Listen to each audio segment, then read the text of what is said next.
Hi hello ನಮಸ್ಕಾರ ಎಲ್ಲರಿಗೂ. Evening ಸ್ನ್ಯಾಕ್ಸ್ಗೆ ಏನು ಮಾಡೋದು ಅಂತ ಯೋಚನೆ ಮಾಡ್ತಾಯಿದ್ರೆ ಈ ವಿಡಿಯೋ ನೋಡಿ ಇವತ್ತೇ ಟ್ರೈ ಮಾಡಿ. ಮೇಲ್ಗಡೆ ಕ್ರಿಸ್ಪಿಯಾಗಿ ಒಳಗಡೆ ಸಾಫ್ಟಾಗಿರೋ ಅಂಥ ಈ ಪೊಟ್ಯಾಟೊ ಬೈಟ್ಸ್ನ ದೊಡ್ಡವರು ಚಿಕ್ಕವರು ಎಲ್ಲರೂ ಇಷ್ಟಪಟ್ಟು ತಿಂತಾರೆ. ಟ್ರೈ ಮಾಡಿ, ಬನ್ನಿ ವಿಡಿಯೋ ಸ್ಟಾರ್ಟ್ ಮಾಡೋಣ. ಪೊಟ್ಯಾಟೊ ಬೈಟ್ಸ್ ಮಾಡೋದಕ್ಕೆ 3 ಆಲೂಗಡ್ಡೆನ ಬೇಯಿಸಿ ಮ್ಯಾಶ್ ಮಾಡಿ ಇಟ್ಕೊಂಡಿದ್ದೀನಿ. ಇದನ್ನು ಒಂದು ಮಿಕ್ಸಿಂಗ್ ಬೌಲಿಗೆ ಹಾಕ್ಕೊಂಡು ಜೊತೆಗೆ 3 ಬ್ರೆಡ್ ಸ್ಲೈಸಸ್ನ ನೀರಲ್ಲಿ ಅದ್ದಿ ನೀರನ್ನ ಹಿಂಡಿ ತೆಗೆದು ಸೇರಿಸ್ಕೊತಾ ಇದ್ದೀನಿ.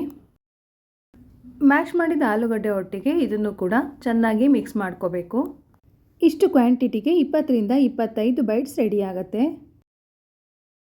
ಮಿಕ್ಸ್ ಮಾಡ್ಕೊಂಡಿದ್ದಾಗಿದೆ. ಇವಾಗ 1 ಟೀ ಸ್ಪೂನಷ್ಟು ಖಾರದ ಪುಡಿ, ಅರ್ಧ ಸ್ಪೂನಷ್ಟು ಅರಿಶಿನ, ರುಚಿಗೆ ತಕ್ಕಷ್ಟು ಉಪ್ಪು, 1 ಟೀ ಸ್ಪೂನಷ್ಟು ಗರಂ ಮಸಾಲ, 1 ಟೇಬಲ್ ಸ್ಪೂನಷ್ಟು ಧನಿಯಾ ಪುಡಿ ಹಾಕ್ಕೊಂಡು ಮಿಕ್ಸ್ ಮಾಡ್ಕೋತಾ ಇದ್ದೀನಿ. ಇದರೊಟ್ಟಿಗೆ ಪನ್ನೀರ್, ಸ್ವೀಟ್ ಕಾರ್ನ್, ವೆಜಿಟೇಬಲ್ಸ್ ಬೇಕಾದ್ರೂ ಸೇರಿಸ್ಕೋಬೋದು. ಮಿಕ್ಸ್ ಮಾಡ್ಕೊಂಡಿದ್ದಾಗಿದೆ. ಲಾಸ್ಟಲ್ಲಿ ಸಣ್ಣ ಹೆಚ್ಚಿದ ಕೊತ್ತಂಬರಿ ಸೊಪ್ಪನ್ನ ಸೇರಿಸಿ ಮಿಕ್ಸ್ ಮಾಡ್ಕೋತಾ ಇದ್ದೀನಿ.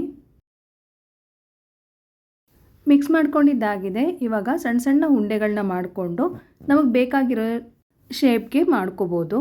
ನಾನಿಲ್ಲಿ ಸಣ್ಣ ಸಣ್ಣದಾಗಿ ಮಾಡ್ಕೋತಾ ಇದ್ದೀನಿ ಮಕ್ಕಳಿಗೆ ಅಂತ. ನೀವು ದೊಡ್ಡದಾಗೂ ಕೂಡ ಮಾಡ್ಕೋಬೋದು. ನೋಡಿ, ನಾನು ಈ ಸೈಜಿಗೆ ಮಾಡ್ಕೊಂಡಿದ್ದೀನಿ. ಸೈಡ್ಸ್ ಎಲ್ಲನೂ ನೀಟ್ ಮಾಡ್ಕೋಬೇಕು. ಮೇಲೆ ಫೋರ್ಕಿಂದ ಈ ಥರ ಡಿಸೈನ್ ಮಾಡಿದ್ದೀನಿ. ಎಲ್ಲನೂ ಇದೇ ರೀತಿ ಮಾಡ್ಕೋಬೇಕು. ನೋಡಿ, ಈ ಥರ ರೆಡಿ ಮಾಡಿ ಇಟ್ಕೊಂಡಿದ್ದೀನಿ. ಇದ್ರ ಜೊತೆ ತಿನ್ನೋದಕ್ಕೆ ಮಯೋನೈಸ್ನ ಮನೆಯಲ್ಲೇ ರೆಡಿ ಮಾಡ್ಕೊಳ್ಳೋಣ. ನಂತರ ಇವನ್ನ ಶಾಲೋ ಫ್ರೈ ಮಾಡೋಣ. ಮಯೋನೈಸ್ ಮಾಡೋದಕ್ಕೆ ಒಂದು 10ರಿಂದ 12 ಗೋಡಂಬಿನ ಒಂದು ಅರ್ಧ ಗಂಟೆ ನೆನೆಸಿಡಬೇಕು. ನಾನಿಲ್ಲಿ ನೆನೆಸಿಟ್ಟ ಗೋಡಂಬಿನ ನೀರನ್ನ ತೆಗೆದು ಒಂದು ಮಿಕ್ಸಿ ಜಾರ್ಗೆ ಸೇರಿಸ್ಕೊತಾ ಇದ್ದೀನಿ.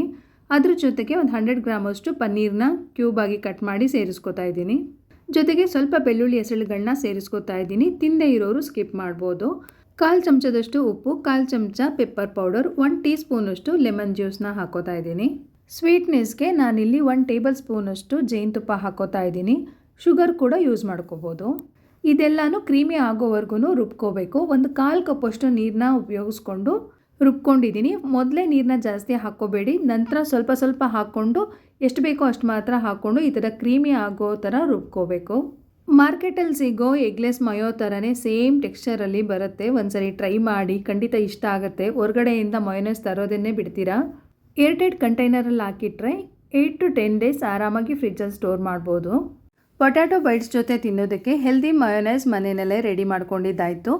ಇವಾಗ ರೆಡಿ ಮಾಡಿ ಇಟ್ಕೊಂಡಂಥ ಪೊಟ್ಯಾಟೊ ಬೈಟ್ಸ್ನ ಶಾಲೋ ಫ್ರೈ ಮಾಡ್ಕೊಳ್ಳೋಣ. ಡೀಪ್ ಫ್ರೈ ಕೂಡ ಮಾಡ್ಕೋಬೋದು. ಒಂದು ಪ್ಯಾನ್ನ ಬಿಸಿಗಿಟ್ಟು ಅದಕ್ಕೆ 2 ಟೀ ಸ್ಪೂನಷ್ಟು ಎಣ್ಣೆನ ಹಾಕ್ಕೊಂಡು ಸ್ಪ್ರೆಡ್ ಮಾಡ್ಕೋತಾ ಇದ್ದೀನಿ. ನಂತರ ಟಿಕ್ಕಿಗಳನ್ನ ಇಟ್ಟು ಮೇಲೆ ಇನ್ನು ಸ್ವಲ್ಪ ಎಣ್ಣೆ ಹಾಕಿ 2 ಕಡೆ ಗೋಲ್ಡನ್ ಕಲರ್ ಆಗೋವರೆಗೂ ಶಾಲೋ ಫ್ರೈ ಮಾಡ್ಕೋಬೇಕು.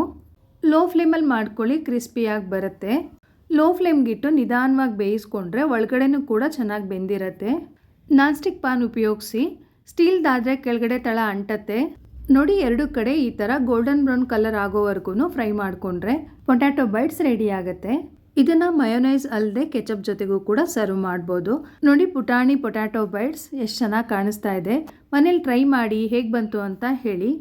ಇದರಿಂದ ಚಾಟ್ ಕೂಡ ಮಾಡ್ಬೋದು. ಸ್ವೀಟ್ ಚಟ್ನಿ, ಖಾರ ಚಟ್ನಿ, ಈರುಳ್ಳಿ, ಟೊಮ್ಯಾಟೊ, ಸೇವನ್ನ ಹಾಕಿ ಚಾಟ್ನ ರೆಡಿ ಮಾಡಿ ಕೂಡ ಕೊಡ್ಬೋದು. ಸಿಂಪಲ್ ಆದ ಚಾಟ್ ರೆಸಿಪಿ ಇಷ್ಟ ಆಗಿದೆ ಅಂತ ಅಂದ್ಕೊತೀನಿ. ಇಷ್ಟ ಆದರೆ ಒಂದು ಲೈಕ್ ಮಾಡಿ, ಶೇರ್ ಮಾಡಿ. ಹೀಗೆ ಸಪೋರ್ಟ್ ಮಾಡ್ತಾ ಇರಿ. Thank you for watching.